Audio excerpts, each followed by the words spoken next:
بسم اللہ الرحمن الرحیم الحمد للہ رب العالمین وبہ نستعین وصلی اللہ وسلم علی سید الانبیاء والمرسلین وعلی آلہ واصحابہ اجمعین ومن تبعہم بإحسان الی یوم الدین اما بعد۔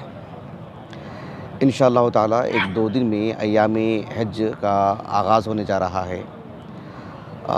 ایسی صورت میں ہمارے دوست و احباب جن کے ساتھ اللہ کی توفیق اس کے فضل و کرم سے ہمیں حج کرنا ہے، تو حج سے متعلق اس نشست میں ایک ضروری بات بتانی ہے۔ وہ یہ ہے کہ ہم اتنی قربانیاں دے کر کے، اتنا پیسہ خرچ کر کے، بیوی بچوں سے جدائی اختیار کر کے، وطن سے دوری اختیار کر کے، اور بہت ساری قربانیاں دے کر کے جو ہے ایک عظیم عبادت کو انجام دینے کے لیے یہاں آئے ہیں۔ تو ایسے میں رسول اللہ صلی اللہ علیہ وسلم کے طریقے پر اگر حج نہ ہو تو پھر یہ ساری قربانیاں سب اکارت چلی جائیں گی، کسی کام کے نہیں ہوں گی۔ سب سے زیادہ توجہ دینی یہ ہے کہ نبی نے کیسے حج کیا۔ میں اس بات کو بتانے سے پہلے ایک بنیادی بات یہ بتا دیتا ہوں کہ الحج جو ہے عربی زبان کا لفظ ہے، اس لیے کہ شریعت محمدیہ کے سبھی الفاظ، سبھی کلمات اصل کے اعتبار سے عربی زبان کی طرف رجوع کر کے جاننا چاہیے، لغوی معنی، پھر اس کے بعد شرعی اعتبار سے اس میں جو زائد معنی ہے وہ معلوم کرنا چاہیے۔ الحج کا جو بنیادی معنی ہے القصد، حافظ بن حجر رحمہ اللہ نے کہا کہ بنیادی معنی القصد ہے۔ البتہ آپ نے دوسری صدی ہجری کے معروف نحوی امام خلیل ابن احمد الفراہیدی رحمہ اللہ، ان کے حوالے سے ایک زائد بات انہوں نے یہ بیان کی کہ الحج حج یحج کے اندر جو القصد کا معنی آتا ہے، زائد معنی یہ آتا ہے کہ القصد الی مکان محترم، ایک محترم جگہ کی طرف قصد کرنا۔ بہرحال بعد میں حافظ نے کہا رحمہ اللہ کہ جب ہم کہتے ہیں الحج کا مطلب یہ ہوتا ہے کہ القصد الی البیت الحرام باعمال مخصوصہ، کعبۃ اللہ کی طرف جو ہے قصد کرنا مخصوص اعمال کو انجام دینے کے لیے جو یہیں پر انجام دیے جا سکتے ہیں۔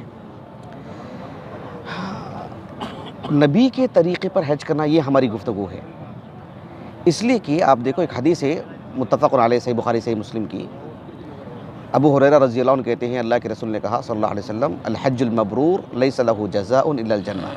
یہ حدیث کے وہ کلمات ہیں جو سب کو معلوم رہتے ہیں، ہے کہ نہیں؟ الحج المبرور کیا مطلب الحج المبرور کا؟ اس میں اہل علم جو باتیں بیان کرتے ہیں وہ یہ کہ اخلاص، اتباع سنت، اور جو ہے محظورات سے بچنا، اور جدال، فسق و فجور، اور جو ہے رفث وغیرہ سے دوری اختیار کرنا، اپنے آپ اپنی حفاظت کرنا، تو اس میں اتباع سنت بنیادی بات ہے، ورنہ یہ حج مبرور نہیں ہوگا۔ اور وہ جو حدیث ہے متفق علیہ وہ بھی صحیح بخاری صحیح مسلم کی ابو ہریرہ سے مروی رضی اللہ عنہ، اللہ کے رسول نے کہا صلی اللہ علیہ وسلم من حج للہ فلم یفسق ولم یرفث رجع کیوم ولدتہ امہ۔ من حج للہ فلم یرفث ولم یفسق رجع کیوم ولدتہ امہ۔ ایک نومولود بچے کی طرح لوٹتا ہے، تو اتنی عظیم فضیلت کیسے حاصل ہوگی جب حج نبی کے طریقے پر نہ ہو؟ یہ ہے سوچنے کی بات۔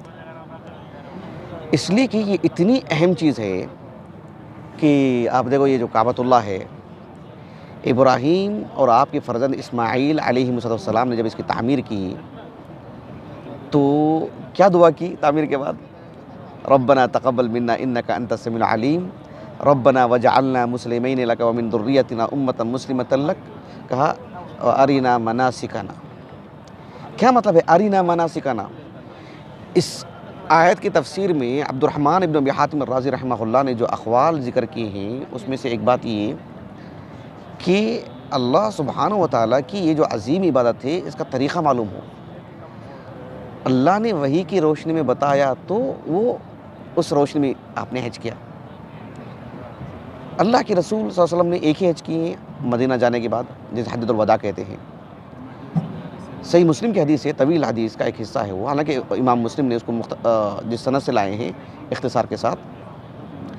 جابر بن عبداللہ رضی اللہ عنہما کہتے ہیں کہ رسول اللہ صلی اللہ علیہ وسلم نے فرمایا، جابر بن عبداللہ کہتے ہیں رضی اللہ عنہما کہ میں اللہ کے رسول کو دیکھا، رأیت النبی صلی اللہ علیہ وسلم یرمی علی راحلتہ یوم النحر، 10 ذی الحجہ کو جو جمرہ عقبہ کو جو رمی کرتے ہیں نا، تو رمی کرتے ہوئے کہا اللہ کے رسول نے کہ لتأخذوا مناسککم، یعنی خذوا مناسککم، مانی خذوا عنی مناسککم، لتأخذوا مناسککم یعنی تم مجھ سے حج کا طریقہ معلوم کر لو، سیکھ لو، جان لو۔ اسی لیے تو اللہ کے رسول صلی اللہ علیہ وسلم اونٹنی پر سوار تھے۔ کہا کہ یعنی فإنی لا ادری لعلی لا احج بعد حجتی هذه، آنے والے سال شاید میں حج نہ کر پاؤں۔ اتنا اہتمام کر کے سکھایا اللہ کے رسول نے۔ کیوں سکھایا؟ اور آج ہم نبی کے طریقے پر حج نہیں کرتے ہیں، بہت سارے لوگ تعصب برتتے ہیں، مسلکی اختلافات کو اتنی اہمیت دیتے ہیں کہ نبی کے طریقے پر یعنی دھیان ہی نہیں دیتے۔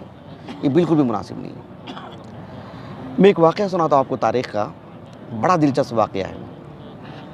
اللہ کے رسول علیہ الصلوۃ والسلام کے صحابہ میں خصوصی طور پر جیسے ابوبکر صدیق ہیں، عثمان بن عفان ہیں، عبداللہ بن عمر ہیں، عبداللہ بن عباس ہیں، جابر بن عبداللہ ہیں رضی اللہ عنہ اجمعین، ان سب صحابہ کی طرف لوگ انگلی سے اشارہ کر کے بولتے تھے کہ بھئی یہ علم المناسک میں، یہ علم مناسک الحج سے متعلق پوچھنا ہو تو ان سے، بات لینا ہو تو ان کی، ایسے۔ خصوصاً عبداللہ بن عمر کا اس بارے میں بہت بہت بڑا رول رہا ہے۔ عمر بھی لمبی رہی ہے آپ کی، تو بلکہ العلل و معرفت الرجال جو کتاب ہے امام احمد بن حنبل کی رحمہ اللہ، جو شیخ وسیع العباس حفظہ اللہ کی تحقیق سے چھپی ہے، اس میں ابن سیرین رحمہ اللہ کا یہ قول ہے جو ایوب السختیانی رحمہ اللہ نقل کرتے ہیں ان سے۔ آپ نے کہا کہ ما اعلم احدا من اصحاب رسول اللہ صلی اللہ علیہ وسلم من علم بالمناسک من ابن عمر بعد ابن عفان، عثمان بن عفان کے بعد عبداللہ بن عمر بن خطاب رضی اللہ عنہ سے بڑھ کر کے ہم نے کسی کو صحابہ میں سے مطلب اس میں زیادہ جانکاری والے کو نہیں دیکھے ہم، بات کے ادوار میں خاص طور پر۔ تو عبداللہ بن عمر بن خطاب رضی اللہ عنہ کو اتنا درک تھا۔ یہ بات میں کیوں بتا رہا ہوں؟ صحیح بخاری کی کتاب الحج میں ایک باب ہے، باب التحجیر بالرواح یوم عرفہ۔ اس باب کے تحت امام بخاری رحمہ اللہ نے عبداللہ بن عمر بن خطاب رضی اللہ عنہ کا ایک واقعہ نقل کیا۔ انہوں نے ان کے جو فرزند ہیں نا سالم، وہ تابعین میں سے ہیں، 106 ہجری سے وفات ہے، فقہائے سبع میں سے ہیں۔ ان کے شاگرد ابن شہاب الزہری رحمہ اللہ، ان کے حوالے سے ان کے طریق سے بات ملتی ہے کہ سالم رحمہ اللہ نے کہا کہ مروان بن عبد الملک ابن مروان، عبد الملک ابن مروان جو ہے کوئی چھوٹی شخصیت نہیں ہے، اموی بادشاہ ہیں، اموی خلیفہ ہیں، اور نہایت علم دوست، سعید بن المسیب رحمہ اللہ کے ہم پلہ فقہ میں، فقہائے مدینہ میں شمار ہوتا ان کا، فقہائے اربعہ میں، اندازہ لگائیے۔ عثمانی جو دور رہا ہے عثمان بن عفان رضی اللہ عنہ کا، آغاز میں ولادت ہوئی ان کی تقریباً 26 ہجری کو، اور 86 ہجری میں انتقال ہوا۔ 20 سال سے زائد آپ نے جو ہے مطلب خلافت کیا آپ نے۔ تو عبد الملک ابن مروان رحمہ اللہ، ابو الولید کنیت تھی ان کی، انہوں نے خط لکھا کس کو؟ حجاج بن یوسف کو، اور حجاج بن یوسف کو انہوں نے بھیجا تھا مکے کو ایک سیاسی پہلو سے، اور حج کے ایام تھے تو انہوں نے حج کیا تھا حجاج بن یوسف نے۔ یہ 72 ہجری کا واقعہ ہے، ایک سال بعد عبداللہ بن عمر کا انتقال ہو گیا رضی اللہ عنہ۔ تو حجاج بن یوسف کو خط لکھا، کیا خط لکھا معلوم ہے انہوں نے؟ عبد الملک ابن مروان نے، اللہ یخالف ابن عمر فی الحج، حج کے امور میں عبداللہ بن عمر کی مخالفت نہیں کرنا، وہ جیسے کرتے ویسے کرنا، تاکہ تمہارا حج نبی کے طریقے پر ہو، اور تم امیر ہو نا وہاں کے، ایسے میں سب حج کریں گے، تمہارے تابع رہیں گے، پھر تم نبی کے طریقے پر حج ہونا چاہیے تو عبداللہ بن عمر کے موافق حج کریں۔ کہا کہ اللہ یخالف ابن عمر فی الحج۔ یوم عرفہ یعنی 9 ذی الحجہ کی بات تھی، زوال آفتاب کے بعد جیسے زوال ہوا، عبداللہ بن عمر بن خطاب رضی اللہ عنہما حجاج کا جو خیمہ تھا نا وہاں گئے، اور جا کر کے زور سے آواز دی۔ حجاج باہر نکل کے اپنے خیمے سے کہا کہ مالک ابا عبد الرحمن، ابو عبد الرحمن کنیت تھی ان کی۔ تو عبداللہ بن عمر بن خطاب رضی اللہ عنہ نے کیا بات کہی، دیکھو اللہ اکبر، کہا کہ الرواح ان کنت ترید السنہ، سنت کے موافق، نبی کے موافق حج کرنا چاہتے ہیں تو ابھی نکلو عرفات کی طرف، اور وہاں پر جو ہے خطبہ دینا ہے، نماز پڑھنی ہے، پھر وقوف عرفہ ہے، تو کہا کہ ہادی حصہ کہ اسی وقت نکلنا ہے؟ کہا کہ بھئی ہاں اسی وقت نکلنا ہے۔ تو کہا کہ جو ہے فانظرنی حتی افیض علی رأسی، کہا کہ تھوڑا غسل تو کر لوں۔ گئے غسل کر کے آئے۔ عبداللہ بن عمر تھے، سالم تھے ان کے فرزند فقہائے سبع میں سے، اور حجاج درمیان میں ہیں، چلتے جا رہے ہیں۔ تو سالم رحمہ اللہ نے عبداللہ بن عمر کے سامنے، بیٹے باپ کے سامنے، طالب علم استاذ کے سامنے حجاج بن یوسف سے کہہ رہے ہیں کہ ان کنت ترید السنہ فاقصر الخطبہ وعجل الوقوف، کہا کہ اگر تم سنت کے موافق حج کرنا چاہتے ہیں تو خطبہ مختصر کرو اور وقوف عرفہ کی طرف جلدی کرو۔ اور عبداللہ بن عمر نے بھی کہا تھا کہ جو ہے مطلب ظہر و عصر ملا کے پڑھا کرتے تھے صحابہ۔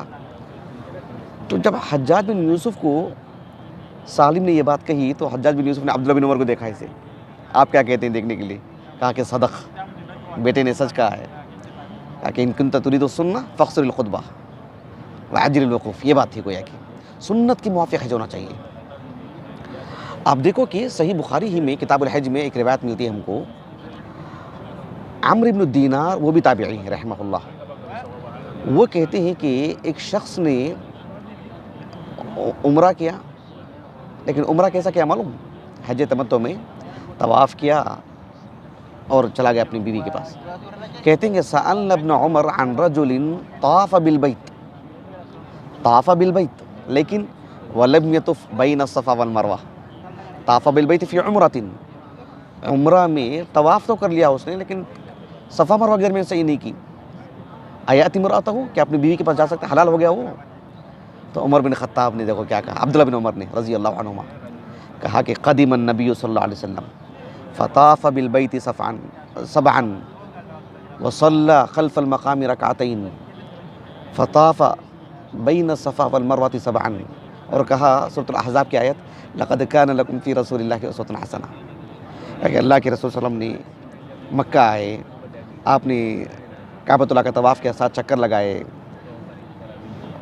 مقام ابراہیم کے پاس آپ نے 2 رکعت نماز پڑھی، آپ نے صفا مروہ کے درمیان آپ نے سعی کیا آپ نے، اور پھر جو ہے مطلب آپ مکمل طور پر حلال ہوئے۔ حلال ہونے کا طریقہ یہ ہے عمرہ کرنے کے بعد۔ کہا کہ لقد کان لکم فی رسول اللہ اسوۃ حسنہ، نہیں صحابہ کے اندر کتنی حرص تھی اور کتنے حساس تھے وہ طریقہ نبی کو لے کر، یہ سوچنے کی بات ہے۔ حتیٰ کہ ہمیں ایسی روایات ملتے ہیں کہ کبھی صحابہ سے بھی چوک ہوئی ہے اور کچھ صحابہ نے ان کی تنبیہ کی ہے کہ ایسے نہیں ایسے، یہاں چوک ہو رہی، یہ غلط ہے، یہ ایسے۔ مسند احمد کی ایک روایت ہے، اور اس کے جو محققین ہیں شیخ شعیب ارناؤت رحمہ اللہ کے ساتھ جو لجنہ نے کام کیا ہے، انہوں نے حسن لغیرہ کا حکم لگائے اس پر۔ بات ایسی ہے کہ معاویہ بن ابی سفیان رضی اللہ عنہما حج کرنے کے لیے آئے اور طواف کر رہے تھے کعبۃ اللہ کا۔ طواف کیسے کر رہے تھے معلوم؟ کعبۃ اللہ کے چاروں خانے وہ چھو رہے تھے، صرف رکن یمانیین کو چھونا چاہیے نا، ایک ہے رکن اسود جہاں حجر اسود رکھا ہوا ہے، تو اسے مسک، اسے بوسہ بھی دے سکتے ہیں، دینا چاہیے، چھڑی سے لے کر بوسہ لے سکتے ہیں، ہاتھ لگا کے بوسہ لے سکتے ہیں، اشارہ کر سکتے ہیں لیکن بوسہ نہیں لینا چاہیے۔ لیکن جو رکن یمانی ہے اسے بھی مس کر سکتے ہیں، بوسہ وغیرہ دینا نہیں ہے۔ لوگ مصلی وغیرہ لے کے کرتے رہتے ہیں، اپنا یہ سب لے کر کے لگاتے ہیں، یہ سب درست نہیں ہے، چمٹ جاتے ہیں اس سے ملتزم کے طور پر، درست نہیں ہے۔ ملتزم ایک مقام ہے، وہیں پر چمٹنا چاہیے۔ تو رکن یمانیین کو چھونا ثابت ہے، لیکن اس کے جو مقابل ہے رکن شامین، تو وہاں ایک تو حجر اسماعیل اسے چھو بھی نہیں سکتے ہیں، وہ کعبۃ اللہ کا حصہ، قواعد ابراہیم پر نہیں ہے، وہ آگے کا بھی حصہ ہے۔ کہنے کا مقصود یہ کہ معاویہ بن ابی سفیان چاروں جگہ چھوتے تھے۔ عبداللہ بن عباس رضی اللہ عنہ نے دیکھ لیا، نوٹس لیا آپ نے، فوراً کہا کہ بھائی کیا بات ہے، آپ چاروں خانے چھوتے ہیں آپ؟ یعنی معاویہ بن سفیان کے بارے میں دیکھا کہ فجعل معاویہ یستلم الارکان کلھا، چاروں چیزیں چھوتے تھے۔ کہا کہ لم تستلم هذین الرکنین، وہ دونوں رکن کو کیوں چھوتے ہو آپ؟ اس لیے کہ اللہ کے رسول تو نہیں چھوتے تھے، ولم یکن الرسول صلی اللہ علیہ وسلم یستلمها، نبی تو نہیں چھوتے تھے۔ معاویہ بن ابی سفیان رضی اللہ عنہما نے کہا کہ اب تک میں یہ سمجھتا تھا لیس شیء فی البیت مہجورا، کعبۃ اللہ کے چاروں خانے چھونا چاہیے، بھائی سب بابرکت ہیں، کسی کو نہیں چھوڑنا نہیں چاہیے، میں تو یہ سمجھتا تھا میں۔ لیکن عبداللہ بن عباس نے فوراً کہا لقد کان لکم فی رسول اللہ اسوۃ حسنہ. تو معاویہ بن ابی سفیان نے کہا رضی اللہ عنہما کہ صدقت، نبی کی بات آ جائے تو ہو گئی بات. میرا عمل کتنے دن سے تھا، کیسے تھا، میں کیا سمجھتا تھا، سب ختم. نبی کے طریقے پر حج نہ ہو تو یہ ساری قربانیاں چلی جاتی ہیں، بیکار چلی جاتی ہیں. متنبہ رہنا چاہیے. حتیٰ کہ دیکھو آپ شرعی اعتبار سے پتھر، حجر، شجر، کوئی بھی چیز بھی مخلوق، اللہ تعالیٰ نے مخلوق کے اندر نفع بھی رکھے ہیں، نقصان بھی رکھے ہیں. تو ان کے اندر نفع نقصان ہونے سے کیا وہ معبود ہو گئے؟ کیا نہیں نا، ہرگز بھی نہیں. تو عمر بن خطاب رضی اللہ عنہ کے بارے میں آتا ہے، متفق علیہ روایت ہے، صحیح بخاری صحیح مسلم کی، اسلم القرشی رحمہ اللہ، جو زید بن اسلم رحمہ اللہ کے والد ہیں، کبار تابعین میں سے، 60 اور 80 کے ہجری کے درمیان انتقال ہوا ان کا. کتب ستہ کی سبھی کتابوں میں آپ کی مرویات ہیں. جی، تو اسلم القرشی رحمہ اللہ وہ کہتے ہیں کہ میں نے عمر بن خطاب کو دیکھا کیا کرتے ہوئے کہ یقبل الحجر الاسود، حجر اسود کو بوسہ دے رہے ہیں. اور کیا کہہ رہے ہیں عمر بن خطاب؟ الہامی جملہ دیکھو کیسا ہے آپ کا. کہتے ہیں کہ لولا انی رأیت رسول اللہ صلی اللہ علیہ وسلم قبلک ما قبلتک، نبی کو اگر میں بوسہ دیتے ہوئے نہ دیکھا ہوتا تو تجھے بوسہ نہ دیتا. کیا مطلب؟ کچھ چیزیں ہمیں خلاف واقعہ معلوم ہوتی ہیں، کتاب و سنت کی تعلیمات سے، توحید سے متصادم نظر آتی ہیں، ٹکراتی ہوئی نظر آتی ہیں، لیکن نبی نے کیا تو کیا، نبی نے نہیں کیا تو نہیں کیا، ہم نہیں کریں گے. یہ ہونا چاہیے. اتنی ساری قربانیاں دے کر کے کیا مطلب ہے بتائیے؟ اتنے حریص ہونی چاہیے کہ نبی نے کیسے کیا، نبی نے کیسے کیا. اللہ جزائے خیر دے. حافظ ابن خزیمہ کو رحمہ اللہ، ان کی جو الصحیح ہے واقعتاً کتاب الحج پڑھ کر کے دیکھیے، کتاب المناسک کے نام سے، جس میں آپ نے ہر باب میں یہ نبی نے کیا اس لیے سنت، یہ نبی نے نہیں کیا اس لیے اسے سنت کا نام نہیں دیا جائے گا، یہ نبی نے کیا اس لیے سنت. ہر باب میں اتنا نمایاں کیا کہ جو ہے کتب حدیثیہ میں مجھے حافظ ابن خزیمہ رحمہ اللہ کے طبیبات اس پہلو سے جو ہے مطلب نمایاں نظر آئیں کہ جو آپ نے کتاب المناسک ہے، ہر باب میں تقریباً طبیبات ان کی اسی سے جو ہے مطلب پورا ہے کہ نبی کا یہ عمل، نبی کا یہ عمل، نبی کا یہ عمل.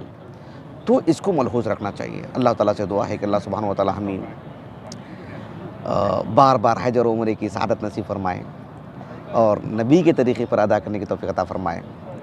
اور حج کی جو فضائل ہیں اللہ تعالیٰ ان سب سے ہمیں مالا مال فرمائے. سبحانک اللہم و بحمدک، اشہد ان لا الہ الا انت، استغفرک و اتوب الیک.